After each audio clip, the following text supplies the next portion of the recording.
Dear students, তোমরা জানো এবছর পশ্চিমবঙ্গ সরকার পাবলিক সার্ভিস কমিশনের মাধ্যমে ক্লার্ক গ্রেডে বহু সংখ্যক কর্মচারী নিয়োগ করতে চলেছেন।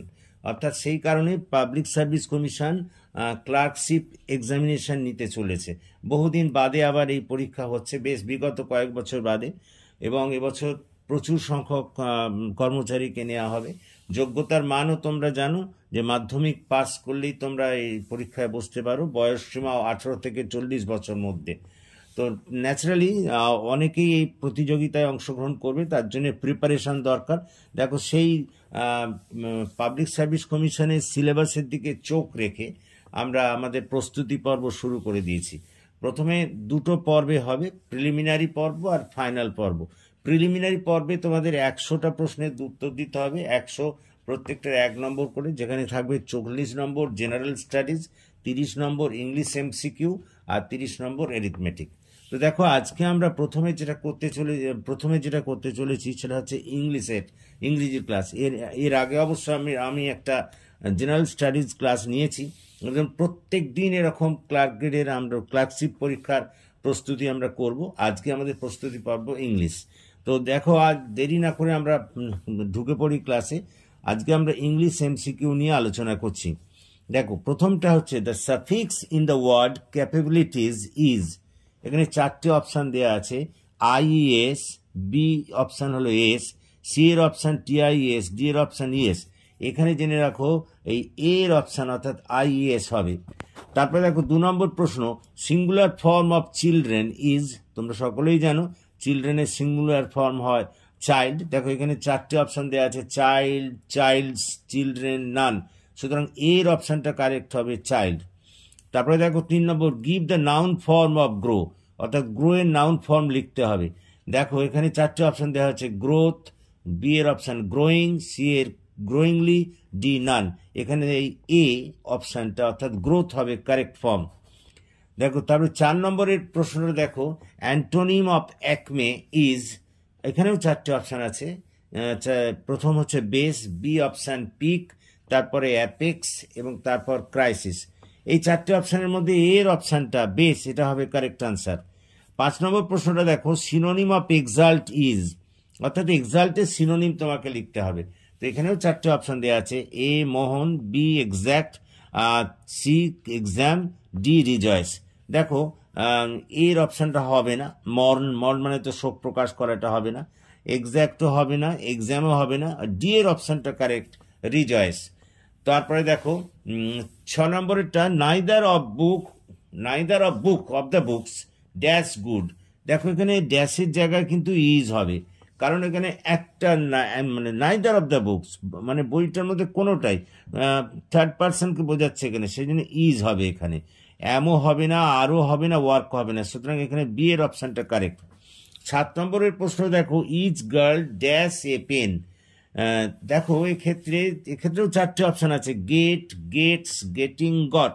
দেখো, এখানে কিন্তু গেটস হবে, কারণ ইচ গার্ল একজন গার্লকে বোঝাচ্ছে, তাহলে এখানে gets third person singular number, ওই জন্য গেটস হবে। তারপর 8 নম্বরটা দেখো, did he dash tea in the morning.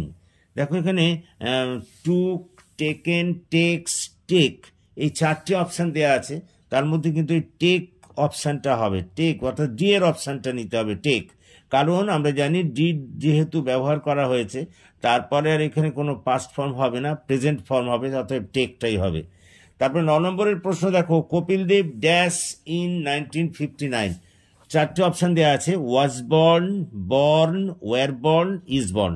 দেখো, যেহেতু 1959 পাস্টের ঘটনা, সেখানে ওয়াজ বর্ন হবে, ইয়েস, এখানে ওয়াজ বর্ন, অর্থাৎ 9টা এ অপশানটা কারেক্ট। তারপরে দেখো 10এরটা, meaning of the group verb run into means, অর্থাৎ রান ইনটু এর মানে হলো, 4টে অপশান এখানেও আছে। Option A collide with, B run fast, C run slowly, আর ডি রান ফরওয়ার্ড। দেখো, এখানে এই রান ইনটু এর মানেই হলো কোলাইড উইথ, ধাক্কা খাওয়া বা সংঘাত লাগা। সুতরাং কোলাইড উইথটা হবে এখানে কারেক্ট আনসার। দেখো, তারপরে 11 নম্বরটা দেখো, phrasal verb put off means. Put off মানে ফ্রেজাল ভার্ব পুট অফের অর্থ হলো, এখানেও 4টে অপশান দেওয়া আছে, war, cut off, training, postpone. আমরা জানি পুট অফ মানে স্থগিত রাখা, তাহলে এখানে পোস্টপনটা হবে কারেক্ট আনসার, অর্থাৎ ডি এর অপশনটা কারেক্ট। তারপরে দেখো the idiom hue and cry means, অর্থাৎ হিউ অ্যান্ড ক্রাই এই ইডিয়ামটার মানে কি? তোমরা জানো হিউ অ্যান্ড ক্রাই মানে শোরগোল। দেখো এখানে 4টে অপশান দিয়েছে, A noise, B fight, C song, D colour. দেখো এখানে এই এটা নয়েজ, অর্থাৎ এর অপশানটা হবে কারেক্ট আনসার। তারপরে দেখো 13 নম্বরটা, who wrote the book a tale of two cities. আচ্ছা, তার মানে টেল অফ টু সিটিজ কে লিখেছিলেন? তার মধ্যে এখানে দেখো 4টে অপশান আছে, A Rushdie, B Charles Dickens, C A R N Tagore, D A Fleming. আমরা সবাই জানি যে এই বইটি অর্থাৎ টেল অফ টু সিটিজের লেখক হলেন চার্লস ডিকেন্স, অর্থাৎ বি এর অপশানটা হবে কিন্তু এখানে কারেক্ট আনসার। তারপর দেখো India has alliance dash Russia. এখান থেকে বলা হয়েছে যে অ্যালায়েন্সের পর কি বসবে এই ড্যাশের জায়গায়, তো এটা অ্যাপ্রোপ্রিয়েট প্রিপোজিশন। তো এখানে দেখো 4টে অপশান দেওয়া আছে, A option in, B of, C এরটা ফর, ডি এরটা উইথ। এখন দেখো আমরা জানি অ্যালায়েন্সের পর উইথ হয়, তাহলে এখানে হবে অ্যালায়েন্স উইথ, ডি এর অপশানটা কারেক্ট। 15 নম্বরের প্রশ্নটা দেখো, you must abstain dash smoking.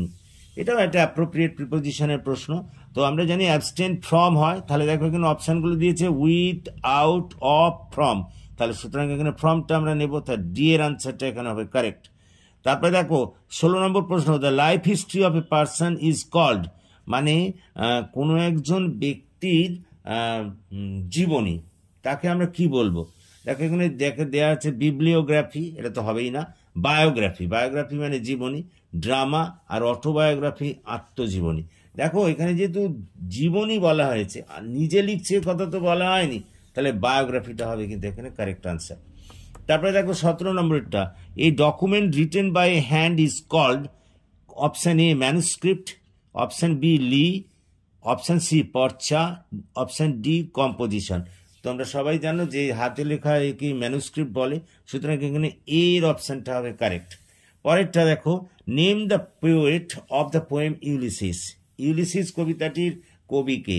এখানে দেখো 4টে নাম দেওয়া আছে, A Shakespeare, B Tennyson, C Shelley, D Wordsworth. আমরা জানি টেনিসন লিখেছিলেন ইউলিসিস, সুতরাং টেনিসনটা হবে কারেক্ট আনসার, অর্থাৎ বি এর অপশনটা হবে কারেক্ট। তারপরে দেখুন 19 নম্বরেরটা, what is the meaning of the word community. Community শব্দটার অর্থ কী? দেখো এখানে এ দেওয়া হয়েছে group of people in a locality, অর্থাৎ একটা অঞ্চলে এক সমষ্টিবদ্ধ লোকজন। তারপর ট্রাইব মানে উপজাতি, পিপল মানে জনগণ, আর্মি মানে সৈন্য। বুঝতেই পারছো তোমরা এখানে এর অপশানটা অর্থাৎ group of people in a লোকালিটিটা হবে কারেক্ট আনসার। 20 নম্বরের প্রশ্নটা দেখো, easily is an example of, মানে ইজিলি শব্দটা হচ্ছে কোন পার্টস অফ স্পিচের? এখানে দেখো বলে দেওয়া হয়েছে option A noun, option B adjective, option C adverb, আর অপশান ডি হচ্ছে কনজাংশন। আমরা তো সাধারণত জানি যে এলওয়াই যোগ থাকলে সাধারণত সেগুলো অ্যাডভার্ব ফর্ম হয়, তাহলে এখানে কারেক্ট আনসার হবে সি, মানে 20 সি এর অপশানটা কারেক্ট আনসার অ্যাডভার্ব। পরেরটা 21 নম্বরের প্রশ্নটা দেখো, find out a one word substitute for the word asymptomatic. অ্যাসিমটোমেটিকের একটা তোমাকে সিঙ্গেল ওয়ার্ড বার করতে হবে। এখানে দেখো 4টে অপশান দেওয়া আছে, বলা হয়েছে ডিজিজ উইদাউট সিমটম একটা, 2 নম্বর অপশান আছে এফেক্টেড উইথ ডিজিজ, 3 নম্বর হচ্ছে ডিজিজ পেন্ডিং ইন এয়ার। দেখো এখানে বি এর অপশানটা হবে correct answer, affected with disease. তারপর দেখো 22 নম্বর হচ্ছে mister Khanna is dash MLA. এটা একটা আর্টিকেলের ব্যাপার, তো সুতরাং দেখো আমরা জানি এক্ষেত্রে অ্যান হবে, তাহলে দেখো এখানে অপশান দিয়েছে এ, বি এর অপশানটা অ্যান, সি এর অপশান ডি, আর ডি এর অপশানটা অফ। তো আমরা জানি এখানে অ্যান হবে। নেক্সট অর্থাৎ mister Khanna is an MLA, B এর অপশানটা correct.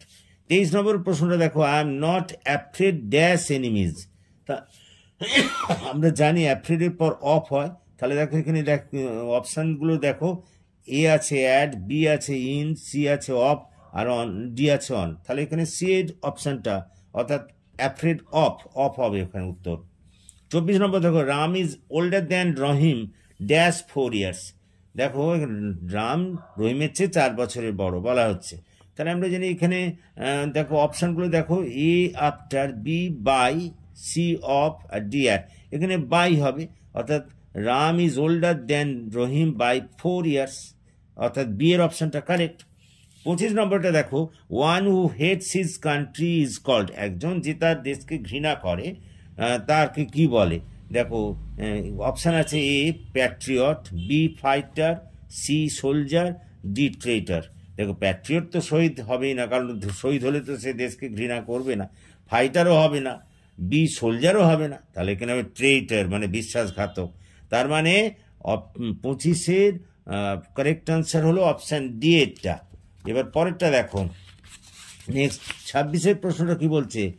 I dash dash for 4 years, এখানে দুটো ড্যাশ আছে, তা অপশানগুলো দিয়ে দিয়েছে, had studied, have studied, did studied, none. এখন এখানে দেখো 26-এরটা বি এর অপশানটা হবে কারেক্ট আনসার, হ্যাভ স্টাডিড। তার মানে I have studied for 4 years। তারপরে দেখো, not fit to be eaten, মানে খাওয়ার যোগ্য নয়, তাকে আমরা কি বলবো? এডিবল, ইনএডিবল, আনএডিবল, না আনইটেবল। এখানে দেখো সি এর অপশানটা আনএডিবলটা হবে কারেক্ট আনসার। তারপরে দেখো, we row a boat with, দেখো এখানে বলা হয়েছে কতগুলো আছে, A option ores, O R ES, B এর অপশানটা ও এ আর এস, সি এর অপশানটা ডাব্লিউ ও আর ইএস। এখানে কিন্তু এই বি এর অপশানটা হবে ও এ আর এস, ওয়ার্স। তারপর 29 নম্বরটা দেখো, গিভ মি ড্যাশ 1 rupee, তোমরা সবাই জানো এখানে এ হবে, অর্থাৎ দেখো এখানে অপশানও 4টে আছে, এ, এন, বি, নান, তার মধ্যে অবশ্যই এটা হবে, অর্থাৎ 29 নম্বরের প্রশ্নের এর উত্তরটা কারেক্ট। তারপরে দেখো 30 নম্বর, ask for means, ask for মানে কি? এখানে অনেকগুলো অপশান দেওয়া হচ্ছে, A option demand, B question, C speak, আর ডি কনসোল। এখানে এ অপশানটা হবে কারেক্ট, অর্থাৎ ডিমান্ড। অর্থাৎ তোমরা বুঝতেই পারছো যে আজকে আমরা ইংরেজি 30টা এমসিকিউ করলাম, এই ধরনের এমসিকিউ কিন্তু তোমাদের থাকবে, সেই কারণেই আমরা এগুলো করলাম। তো তোমাদের যদি এই ক্লাস ভালো লাগে তাহলে আমার এই চ্যানেলটিকে সাবস্ক্রাইব করো এবং এগুলি দেখতে থাকো।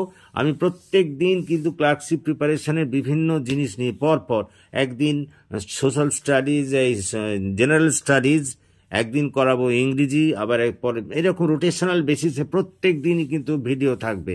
So that's all. তোমরা আমার এই চ্যানেলটিকে সাবস্ক্রাইব করো, আমাকে এগিয়ে যেতে সাহায্য করো, তাহলেও আমরা তোমাদের আরো বেশি করে সাহায্য করতে পারবো।